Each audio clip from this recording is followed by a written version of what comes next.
All right, we're on time. Everyone's ready to go. All right, welcome everyone. My name is Grace Ann Taylor. I am a volunteer for ANJEE.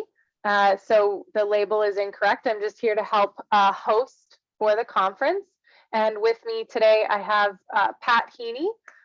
She's also a volunteer, past president of ANJEE, super involved with ANJEE. And we're really excited to host today our speaker, Faith Hann. And we're going to get started here in just a moment. So I want to thank you all for joining us. And we're excited to have today's workshop, which is using picture books to encourage nature engagement in young children. So we'll see what that's all about in a few moments. We're here at our 38th annual conference.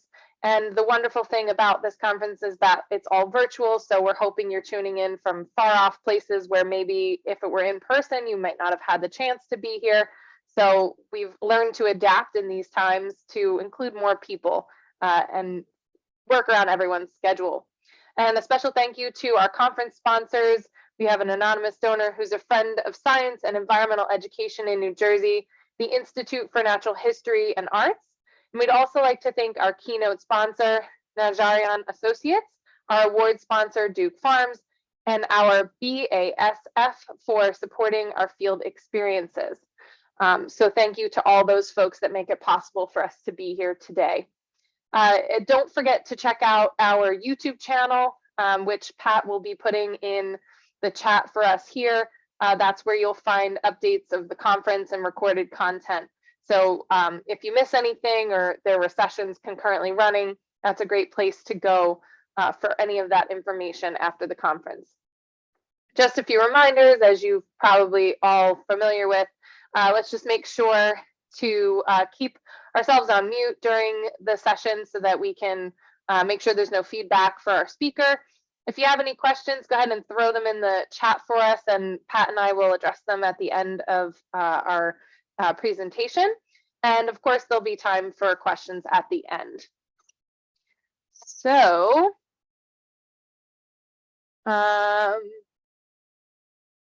I do not have the description in front of me. If Pat, if you do, that would be super helpful.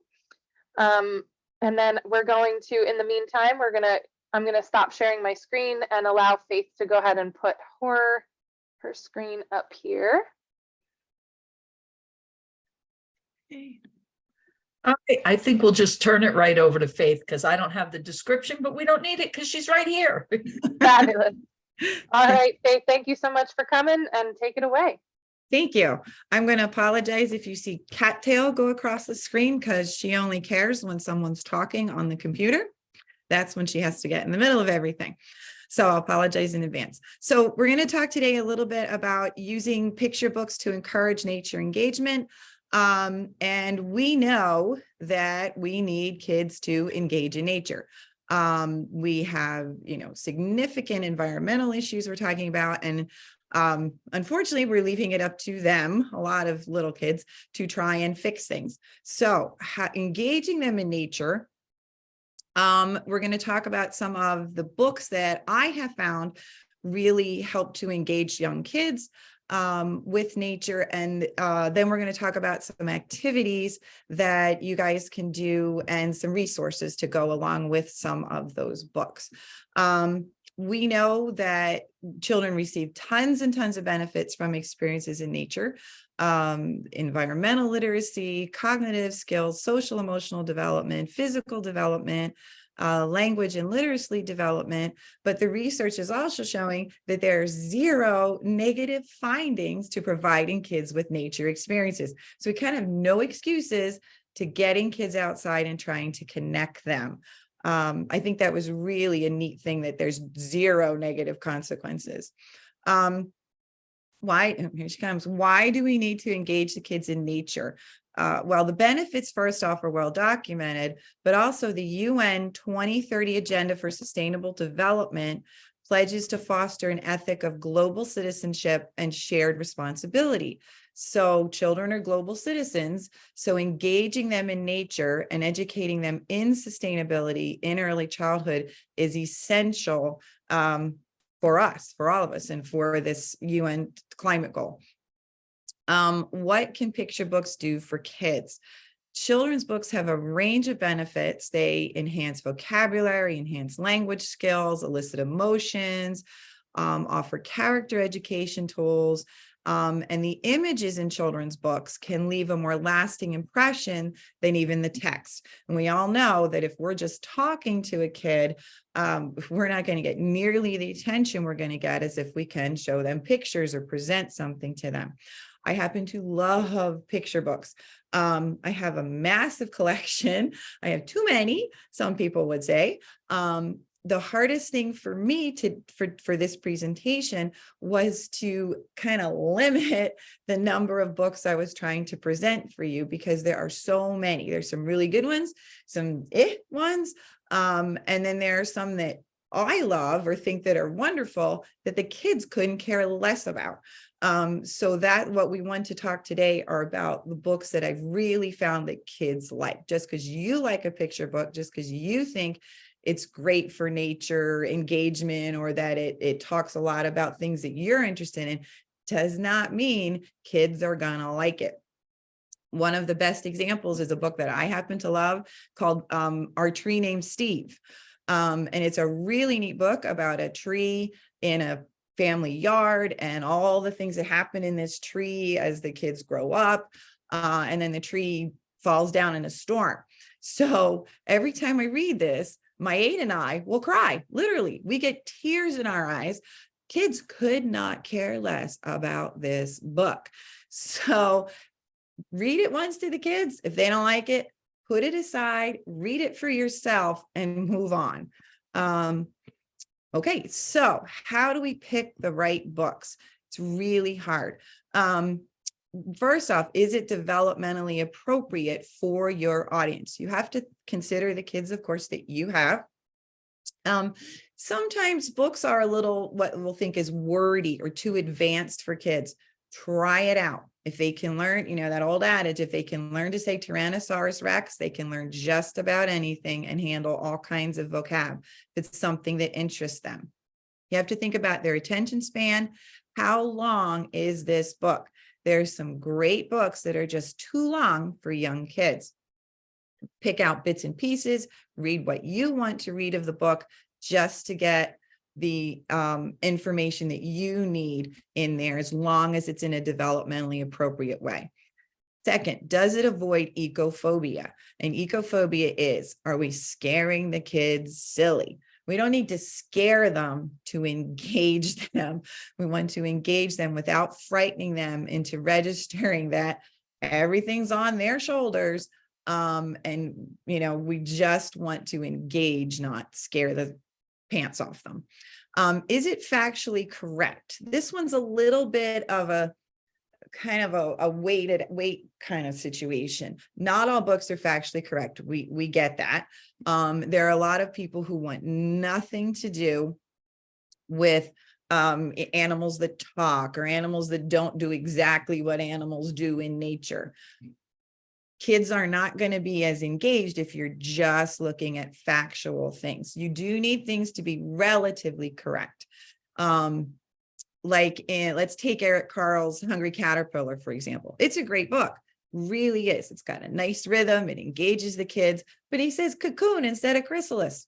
Read it the right way. Say chrysalis yourself instead of cocoon and move on. If things are very incorrect, like there's really old information and we found out a lot of new things, put the book aside or find a way to, if you really love that book and you find that kids engage with it, find a way to make it work. Make things as correct as you can. All right, here are some of my favorites. So if you haven't heard of Steve Jenkins, I'd be really surprised. He is phenomenal illustrator and author. So engaging for the kids. So these are just 4 of his that are out there. I'm going to show you Bones. Bones is really awesome. This is just so engaging for a kid. You've got a human skull, you've got a teeny tiny lemur skull, and then you've got some awesome flat fold outs. So there are things that animals that kids would see, like a dog, and then general things that they probably wouldn't in, your own nature, like a wild boar.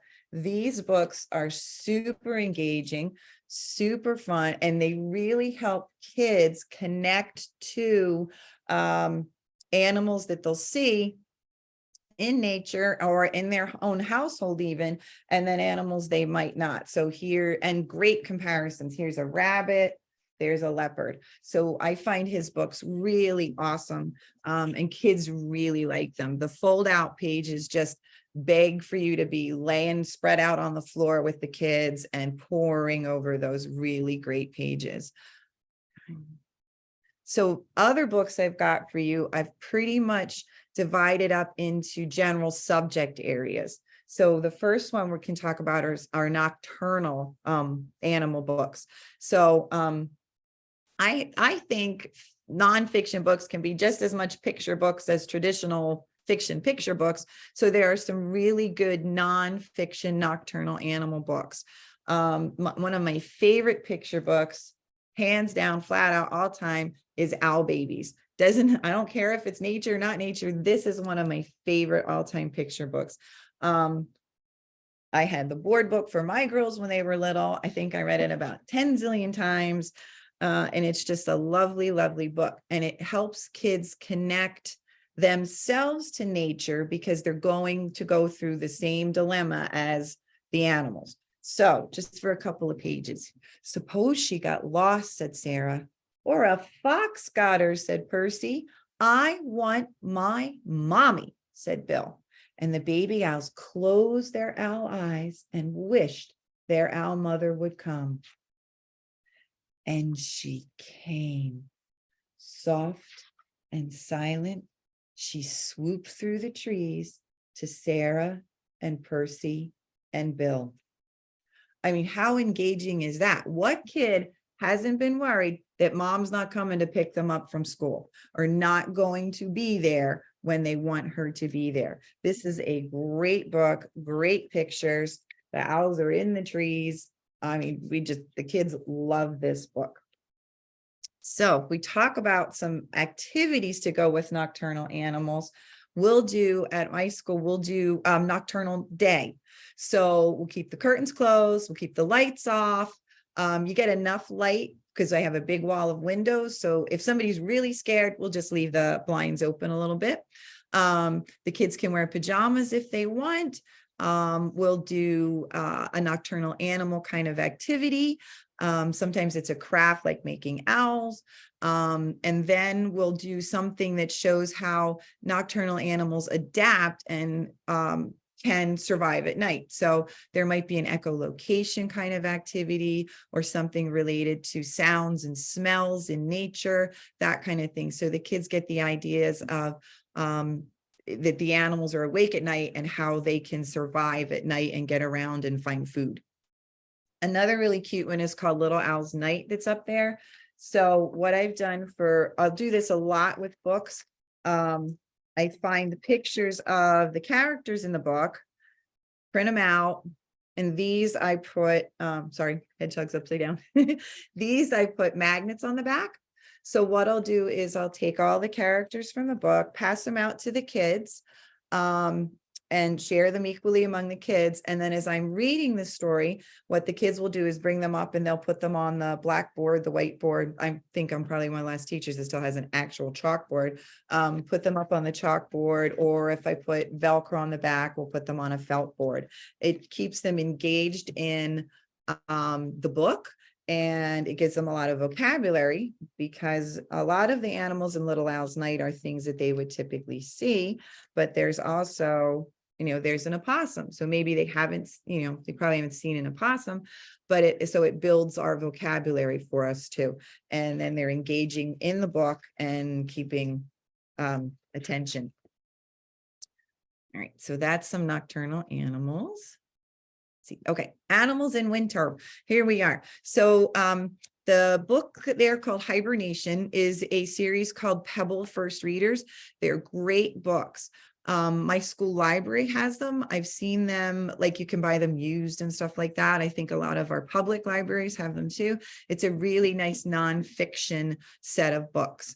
I Don't Want to Go to Sleep. There's a series of books also about this little frog. He's a very funny little frog. And in this one, he doesn't want to hibernate. So the other animals are talking to him about why he needs to hibernate and what's going to happen if he doesn't hibernate. Very cute. Over and Under is another really neat one. What I like about this one is it's a girl and her dad who are going cross-country skiing. And it talks about all the things that she can't see that are under the snow and some things she can see. So you've not only got animals that are hibernating, but you've also got the animals that have adapted to winter. So there's a really cute one. This is all the toads that are under the lake that she's crossing. So this one's really nice to show more than just hibernation. It's also got the animals that have adapted in the winter, and it's showing the kid where she's gliding and what's underneath her. It's closed even though she can't see. So I like that one. Some hibernation kind of activities or animals in the winter. I have a poster. A lot of the activities, you can find all kinds of things on Teachers Pay Teachers, tons of things. I find the free stuff. Look for the free stuff too. This one came from something called Itsy Bitsy Printables. It was on a regular size sheet. I just blew it up. But it's to sort animals, pictures, animals that hibernate, animals that migrate, and animals that adapt.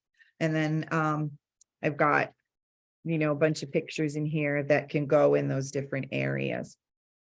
So that's some activities that we like to do in the winter. I also take the kids into the woods a lot. I'm lucky enough, I'm in a very rural district.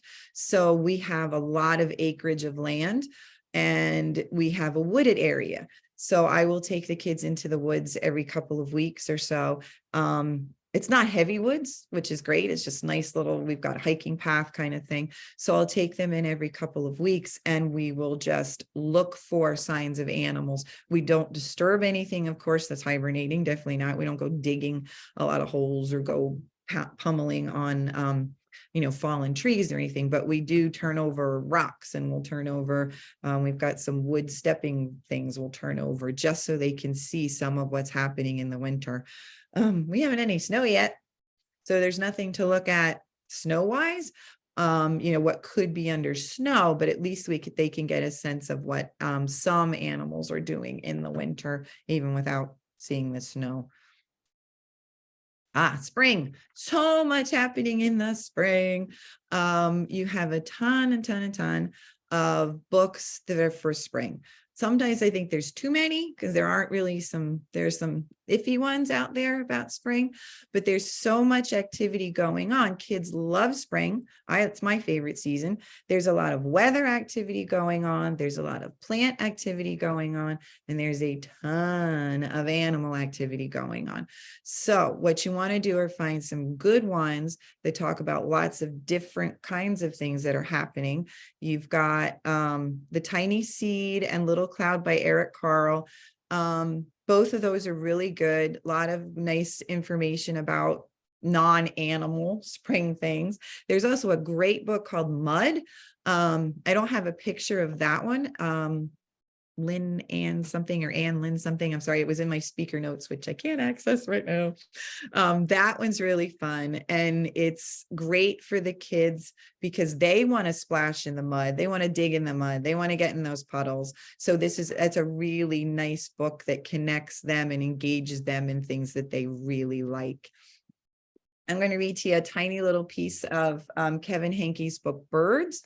This one is really nice pictures. Kevin Henke always does nice pictures. And this is something that kids can definitely relate to. It says that there are lots of birds in one tree and they all fly away at the same time. It looks like the tree yelled, "Surprise!" And it does, right? We find this all the time. We walk into the woods, we'll be walking along and, little kids are very noisy. So the kids will make a lot of noise and this huge flock of birds will go up in the air around us. So kids definitely connect to this one. And you've got a lot of nice birds. You can talk about the birds on the line, what it looks like. They don't move, they don't move, they don't move. You look back and they're gone. How many times has that happened? So I really like this one, and kids really find birds interesting. So what we'll do for birds, we'll go out and we'll build a nest. This activity comes from a great resource called, it's the Woodland Trust out of the UK. And this was from, they call these nature detectives. They've just changed, well, a couple of years ago, they changed the nature detective site. But if you still look for Woodland Trust, you can, and plug in nature detectives, it'll connect you over to the other site. And there are so many terrific, really, really good outdoor based resources for kids. So, or activities. So we'll take this, and this one talks about building a giant nest. So you gather your sticks, you gather your leaves. If you find something soft, you can gather those kinds of things and make a big nest. This one I like to do too in relation to Duke Farms Eagle Cam.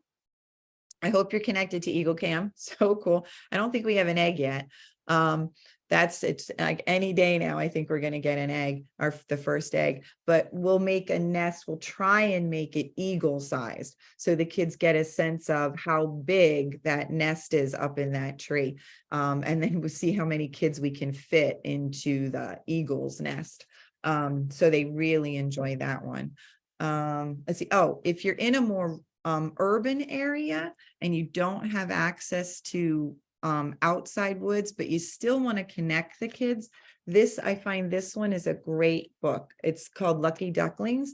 This is another one that the kids love and adults love as well. I've had kids who actually cry at the end of this book, not sad tears, but just like emotional tears, because it's so sweet. It's the story of a mama duck and her ducklings that all live on a pond in a park. It was based on a true story. And it's really cute. And what happens is the mama duck's walking the kids across the street. They're eating out of the trash can. She walks them across the street. Mama can get across the grate, but all the babies can't. And they all fall through the grate one by one. So the kids' faces when this happens, what's going to happen? And so they figure out how to rescue them, which is adorable. You've got your firefighters there. And at the tail end, they're all rescued. They almost get hit by a car, but they end up back in their little pond, and mama swims away with them at the end. Kids love this book. They can all relate to the idea of being lost. They can all relate to you want to stay with your mama. And they really feel for these little ducklings. I mean, don't we all? So this is a really, really nice little book for kids. Okay. I feel like I'm pushing through. So if there's any big questions, let me know. Insects, another thing, insects, so many insect books. One of my pet peeves is that they'll call a book an insect book, or they'll name it insects, and then they put in worms and spiders and centipedes, which are not insects. You have a little more leeway if you call the book bugs, but you have to, so we do a lot of discussion in the classroom. We do a lot of sorting. I have a massive 2-gallon Ziploc bag full of plastic toy insects, all different sizes, all different kinds. So we'll sort, are they insects? Are they not insects? We do that over and over again. We talk about what makes an insect, what makes something not an insect. And then we'll relate all those kinds of things to the things we find outside and the things we see. This one, it doesn't just have insects in it, but he does call it bugs. It's Bugs by the Numbers. I bought this one used. It's a library edition. It's an awesome book. This is for your kid who's really, really into facts, or your kids that are really into facts. Or what you can do is just read, say you're just studying about ants. So just read the ant page, because it is extensive and there's a massive amount of information in here. So pick and choose what you want. That's one of the things you can find when you're reading a lot of nonfiction books. Just pick and choose what, not necessarily just the specific information you want to teach kids, but pick and choose how much you want to present to them at any given time. So this one's kind of cool because the bugs are all made out of numbers, and there's a lot of neat flaps. This one goes down under the ground, so you can see the ant tunnels, which is really pretty cool. This is another one that's just a kind of a lay down on the floor and open up all those flaps and talks about all the different things. This one gets into life cycles, different kinds of flies. Now, yeah, not bugs, so skip the not bug parts, but there's leaf insects too. I like this one a lot. Lots of good information for kids. So what we'll do when we're talking about bugs, of course, we go out, good bug boxes are important. I've had a hard time finding something that's small enough for the kids to handle and carry around, and will keep the lid on, because the ones I can find that are nice and small and round, the lids don't screw on. So you kind of have to play around with things. I like the ones that have a little magnifier in the top. The kids really like the ones also that have a little magnifier at the top. And I've got some nets, nice, good size nets that extend so the kids can handle them. And it's important to teach the kids how to collect safely, for themselves and for the insect, and be gentle with it. And then how to catch also with the nets gently so that you don't hurt anything. And then to make sure you release, we always release before we come back inside. I don't want them in jars hanging around and getting bumped around in the classroom. So we always release before we come back inside. We make Bug Hotel, which the kids have really liked. Just simple, just lots and lots of natural kinds of things. You can use like some compostable things, some toilet paper rolls or paper towel tubes. But you don't need to use that if you just come up with a bunch of pine cones, grasses, flowers, things like that, just a little bug hotel. And you want to make sure you keep it in a fairly sheltered area. So like at the bottom of a tree or under a fallen log or something like that, so it doesn't get blown away too much. What was really neat too, we made a bug hotel, we watched it for a few weeks, and then it got wrecked. And we were trying to figure out what wrecked it, what took it apart, what tore it apart. Was it just the weather or was it something else? So that's another neat way to connect almost the natural disaster for an insect into what the kids are learning. So many bee books out there too. This is one, the honeybee is great. I found that one within the last few years, really cute. And then this one I really like. This one's called The Hidden Rainbow by Christy Matheson. What's really nice about The Hidden Rainbow is that it starts off with a rainbow of color and it does it seasonally. So you start with your winter trees, and the bee comes out, still winter on the camellias. And then you go to tulips. So you've got your red, orange, and your crocuses, and it works through the whole book like that. And as the season progresses, the colors progresses. So now you've got violets and your purple at the end. What's also really great about this is that it connects the bees to food production and to pollination. So you can see them humming, they're busy in the trees, all the different kinds of trees. And then you get to your own delicious rainbow. So it's really neat to teach kids about pollinators. Sometimes kids are scared of bees, or they don't like spiders, or they don't like, other pollinating bats, other pollinators.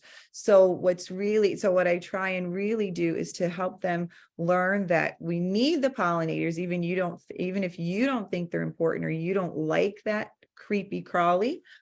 We really need the pollinators for our own sake and our own food. So we also try and have a small classroom garden just outside our door that has seasonal flowers in it that go through the year. It's hard to grow I find it's been hard to grow a vegetable garden with the kids because they're gone by the time things are ripening in the summer. So I'll do flowers, in particular, the earlier spring flowers, the later spring flowers, like the May kind of flowers, so that they can see that. And then we end up with plenty of pollinators and like bees and things in that garden, and they can watch them. One of the indoor activities we've done for bees, this is mine, so it's not great. It's not kid oriented, but I took, some poster board, cut the pieces of poster board in half. You do need a poster board. You need it for the stiffness and sturdiness. Just printed out a coloring page of a hive. I'll have the kids draw flower garden down there. Their flower garden looks much more interesting than mine, but we'll draw a tree, they'll draw a flower garden, they'll put whatever they want up there, grass and, the sun, things like that. We cut out a hive coloring picture. They can put that wherever they want. And then we take a little bee somewhere there it is, a magnetic wand. So you take your bee and attach a paper clip. Put that on the front, the wand on the back, and you can move the bee around on the flowers to show them how, let me see, there he goes, how it buzzes and goes from flower to flower to help with pollination. That was a cute one that got the concept for the kids of pollination through. Okay. Oh, Bugs for Lunch. This is an oldie but a goodie. I have no idea where I got this book. But what I really like about this book and what the kids like is that it starts off with what animals eat bugs for lunch, it says, and then what bugs eat other bugs. You've got a praying mantis there and eats other bugs. And then towards the end, it talks about what people eat bugs as well. So you've got a lot of different cultural references in there. And the kids find it really interesting. She has some really good discussions about, well, do you want to eat an ant? What if you fry the cricket? Those kinds of things. Would you eat it then? So that's a book I really like. I have no idea where you'd find it now. Maybe a local library could find that one, but that one's really fun. Okay, butterflies. Kids love butterflies. I've done both. You probably have done the painted lady watching the painted lady in the classroom kind of thing. And I've done that, and the kids find it interesting, but they don't find it nearly as interesting as monarchs. So we'll talk about some general butterfly books and then some monarchs. 10 Little Caterpillars we really like. I like that it's kids don't register that every different caterpillar is going to turn into a different type of butterfly. They don't get that initially until we're reading this book, and then they start to understand that different caterpillar, different type of chrysalis is going to turn into a different type of butterfly. I really like that. So it'll show you the caterpillar and the different type of butterfly it's going to turn into in the midst of the book. Kids all love to see those first little cabbage whites come out on our playground. So that's when we really start our butterfly stuff. Butterfly is patient is really neat. This is on the previous one, there was The Egg is Quiet, there's Butterfly is Patient. There's several books in this series that really delve into some different natural wonders. This one is neat. A Butterfly is Thirsty. So it talks about the proboscis in the butterfly, how they drink. And then a butterfly is not a moth. So this is another one where I might read some of the information, not all of the information, because it does talk about, moths appeared on Earth between 100 and 190 million years ago, that kind of stuff. So there's some great information for your kids that are really into information, and some just fun information for your kids who just want a taste of everything. Monarchs. I have raised monarchs in the classroom for the last few years. The last couple of years, it's gotten really hard to find eggs or cats outside. That's why they're on the endangered species list now. Even though I live with farmland behind me. We've got, like I said, the wooded area outside the classroom. So I keep as much milkweed as I possibly can. The janitor is very nice and doesn't cut it all down on us, our head of maintenance, when I say, can you please leave the milkweed? So he leaves that. I teach the kids how to find eggs. We'll talk about the instars of the caterpillars. We'll bring in the milkweed and we'll raise them inside and then release them. This little book, Gotta Go. This is another one you're going to have to probably find used, but it is really cute about a caterpillar who goes through metamorphosis, becomes a monarch, and then has to figure out why it's being pulled to migrate to Mexico. So that's a really great book.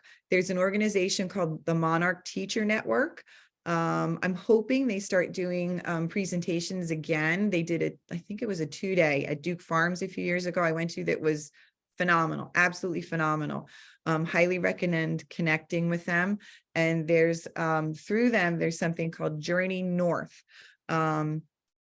Journey North will you can connect your classroom to a classroom in Mexico by coloring butterflies and sending them. They go through Georgia, and then the people in Georgia take them to Mexico and send them to Mexico, and then they go through schools in Mexico where the kids are close to the overwintering spots for the monarchs. Monarchs have connected my kids like nothing else. I have kids who I've had them come into the classroom. They really, nature, who cares? I want cars and blocks and dinosaurs. The monarchs in the room are just, they're astonishing. As an adult, it is one of the most astonishing things to see a monarch go into chrysalis. So imagine if you're 4 and watching that. It is really, really cool. Highly recommend all kinds of monarch programs. What we'll do too is create a butterfly feeder. This is another one of Woodland Trust's nature detectives things. So it's a paper plate. It's you can use some twine, put some simple foods, fruits and things on there. It makes suggestions that are responsible to put on there, and then hang it outside where the kids can see it. I've done this with kids from 3 up through 8th grade in our summer program, and all the kids have told me how neat it is to sit and watch the butterflies come. So they really like that. How are we doing on time? Ooh, okay, doing okay. Next. So this book is a newer book. It just came out in 2019. It's called The Hike. So the cover picture is what you're seeing. I took the cover off just to make it easier to show you. This is what's under this book, or on the, under the cover. What's really neat, what I really like about this book is it's such a celebration of, first off, girls. There are 3 girls who go on this hike. And they all look like different races. They all look like different ages, and they all have very different talents and strengths. They take their dog. I think it's more, there's a lot of, I think, Northwestern flora and fauna in it, but there's also a lot of just general North American flora and fauna. So it's good for anywhere, at least around us. Who knows about desert communities? But you've got the noises of the birds up here. It identifies the animals. There's a fairy mushroom ring. So it's got all kinds of neat stuff. The girls eat some berries. So we talk about what is safe and not safe to eat outside in nature. We're lucky enough to have some wild raspberry bushes where I am. So the kids, if they ripen a little early for us, we'll get to try those. And you've got the kids with, one of the kids has this sketchbook. So this is her sketchbook. I'll talk to you about so this is her sketchbook. It shows that. Another one of the girls is really good with maps. The littlest one, you've got 3 different types of maps on here. So there's a lot of map kind of activities you can do. And the other little girl, she teaches them all how to make a craft. You've got footprints to look at in here, and it doesn't just give the kids the answers or tell the kids information, which I thought was really neat. This little girl says, who made these? So it's these footprints next to this little stream and says, who made these? So now you can get into looking at different kinds of footprints and different kinds of scat that's left around. What's also really cool is at the tail end of it, they make it to the top and the weather's cooler. They've got to put on different gear because it's colder at the top of where they're going. So there you've got the whole talk of elevations and weather changes and things like that. I really like this. This is a new one. So many, tons and tons of activities you can pull from reading this book over and over and over again. So activities that we do outside, just general hiking, just get those kids outside. I get them outside as much as we can. I've got the bug boxes. We'll collect general nature things that have fallen. So I tell the kids if it's on a plant or it's on a tree, the plant or tree still needs it. So if you want a pine cone, you want a flower, you've got to find something that's fallen on the ground. I'll do that with nests too. There's typically a nest or two I'll find in my yard that's down on the ground at some point in the winter. So I'll pick that up, take it into the classroom, and we'll kind of deconstruct it. We'll use magnifying glasses, we'll pull it apart, we'll look at how it was built. I should have said that when I was talking about the birds, but that helps us when I've got the kids trying to build their nest. So we talk about things that have fallen. And just collect some of those parts and pieces they like to make crafts out of them. We like to look at them under the microscope, all those kinds of things. We were lucky enough, it sounds like there was a deer carcass on the edge of one of our paths we were walking through I think it showed up in March. Or February. So what was really cool was my students last year got to watch the decomposition throughout the rest of that school year. And then I loop with my younger kids. My 3-year-old class becomes my pre-K class the following year. So some of those kids got to see the decomposing deer carcass last spring. And then when we started going out again in the fall, there was so little of it left. They were just fascinated. And so we got into a lot of discussions about what happened to it. What would have, they always think something eats it. So what would have eaten it? What would have taken it apart? Why are there only bones left? And now we're bringing in the bones into the classroom and looking at them under the magnifying glasses and the microscopes and the deer's jaw. There was a chunk of the deer's jaw there. So that was really cool to look at the teeth and talk about the teeth and how it's different from their teeth. We really enjoy doing that. Tons and tons. There are scavenger hunts, nature scavenger hunts for every possible subject, every possible season.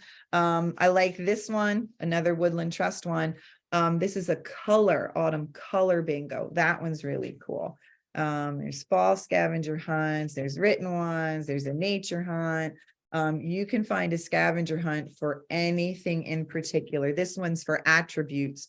Something straight, something smooth, something rough. That one's really neat if you've got older kids. This one I like. This one's a sound one. So can you hear squelching, buzzing, shuffling, rustling? That's really neat to get the kids listening to the sounds of nature, not just looking for visuals of nature. Okay, let's see. So nonfiction series that I really like. There are tons and tons of great fiction picture stories. And then there are some nonfiction ones that'll really connect, that kids will find interesting, not just wordy and talking at them.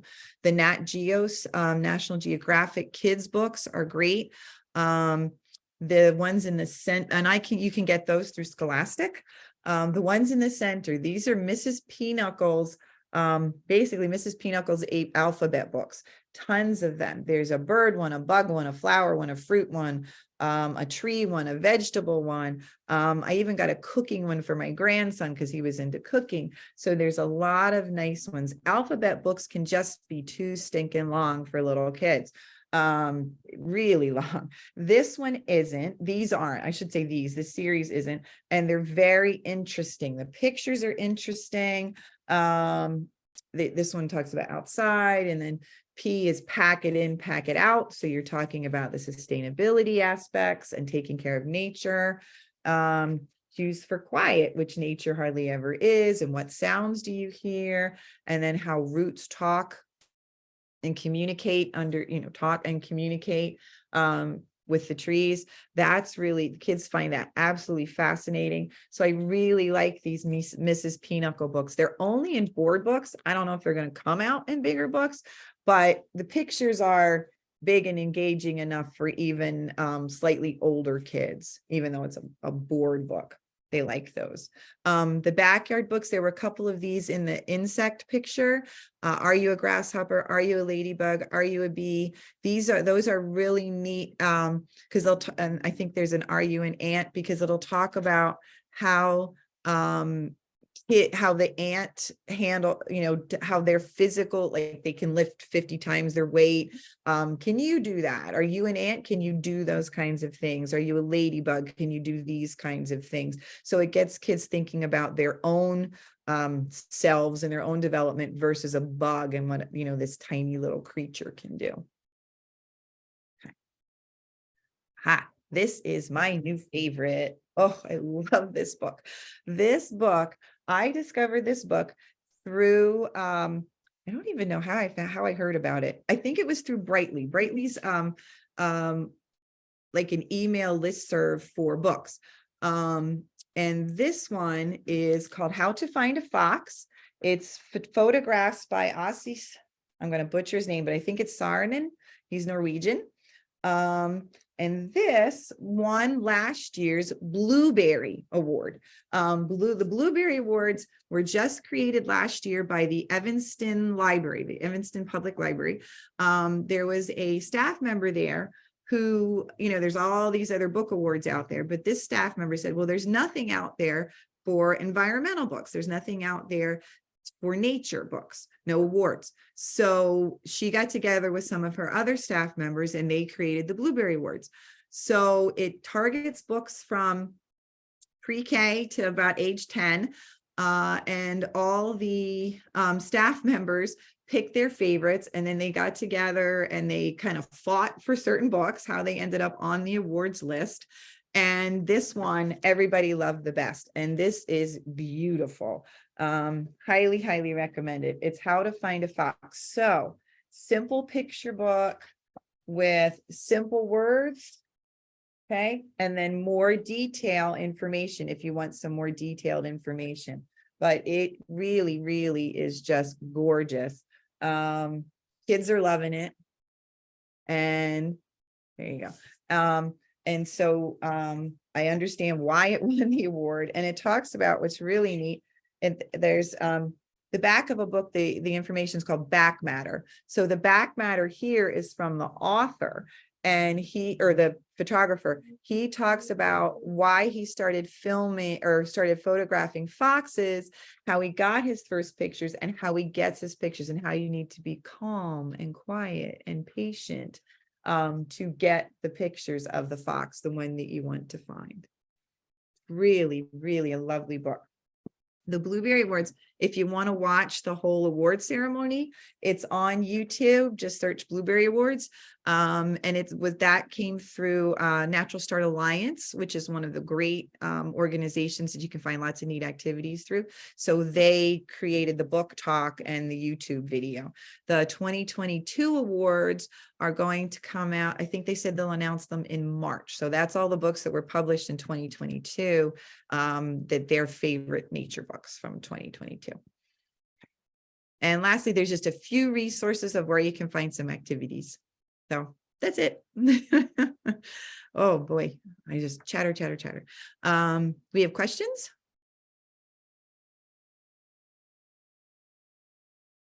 Thank you so much, Faith, for giving us, I saw Louise Amanthorpe is on here, and she is my resource for picture books, and you definitely have so many to share. So thank you so much for that's such a great resource. Like I will go back to the YouTube video and when different things that we need. That's awesome.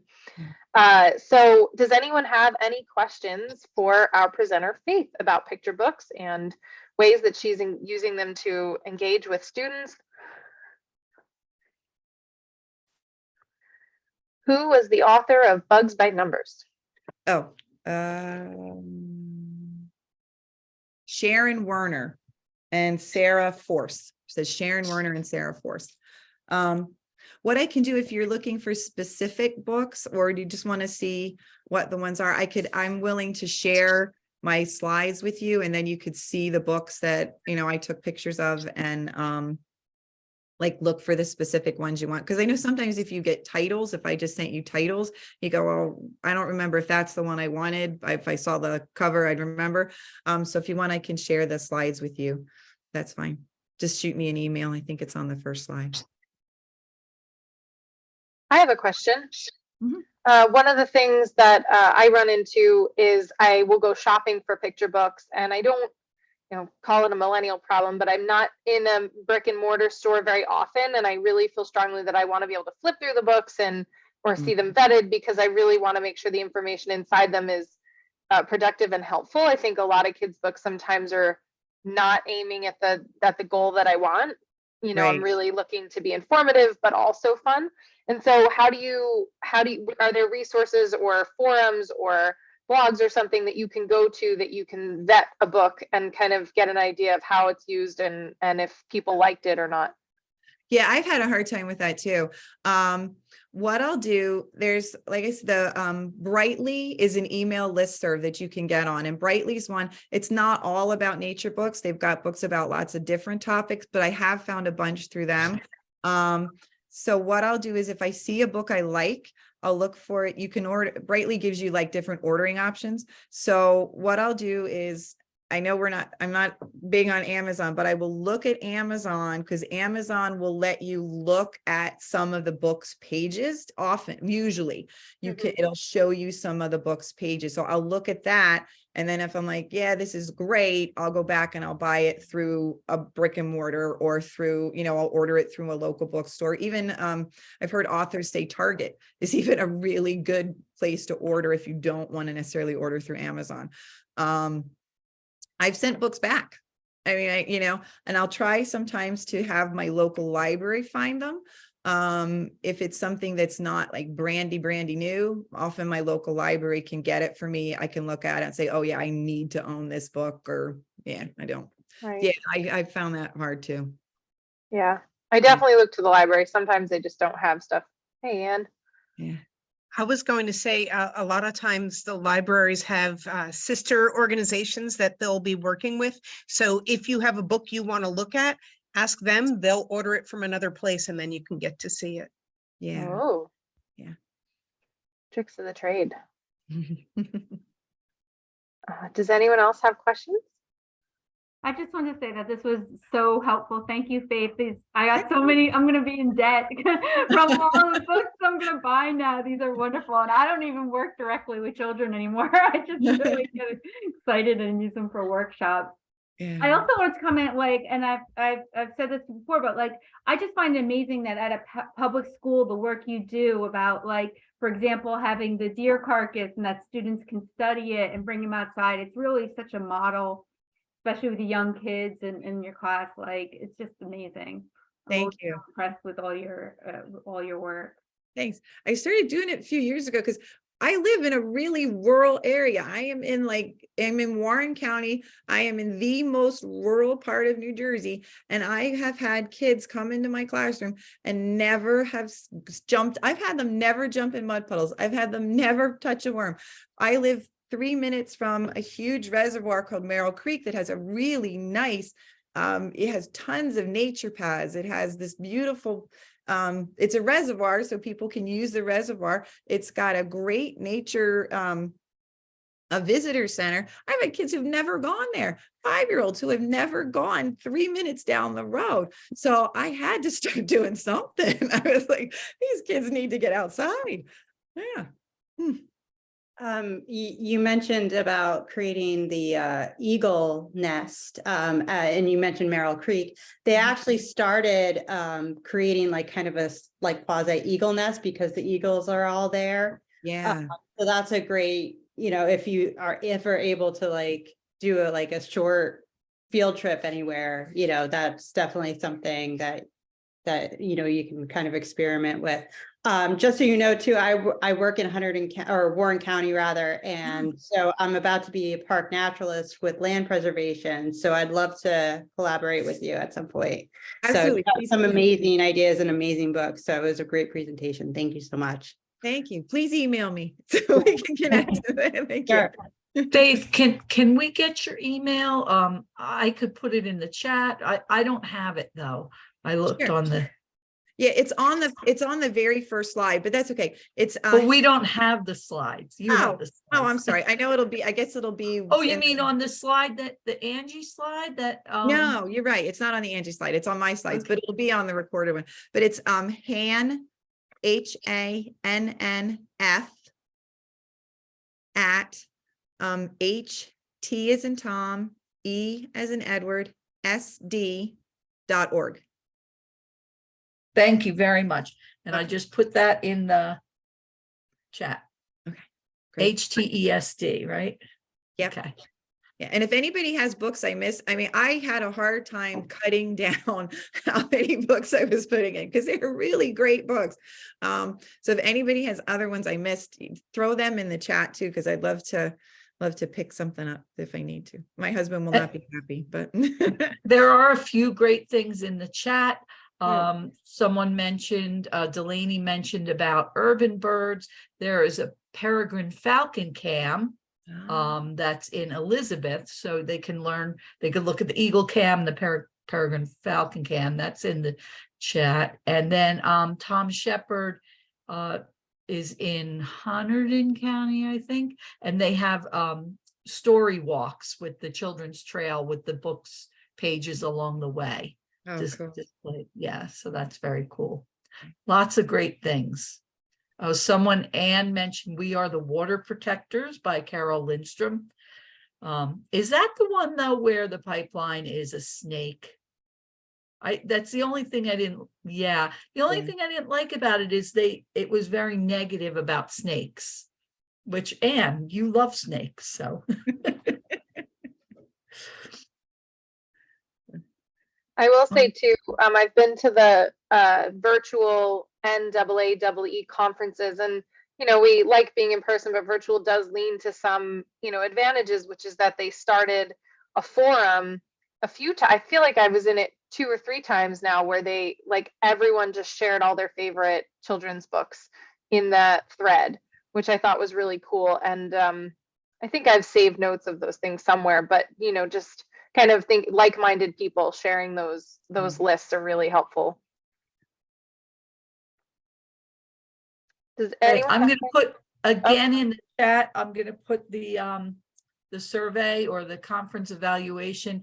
Please make sure you take a few minutes to do that and let us know what you liked. And it's really, I think, for the entire conference, not just this workshop, but you want to make sure you get what you loved about this one in there as well. Thank you.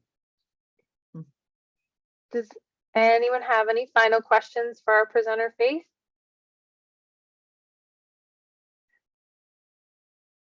Right, and I love that.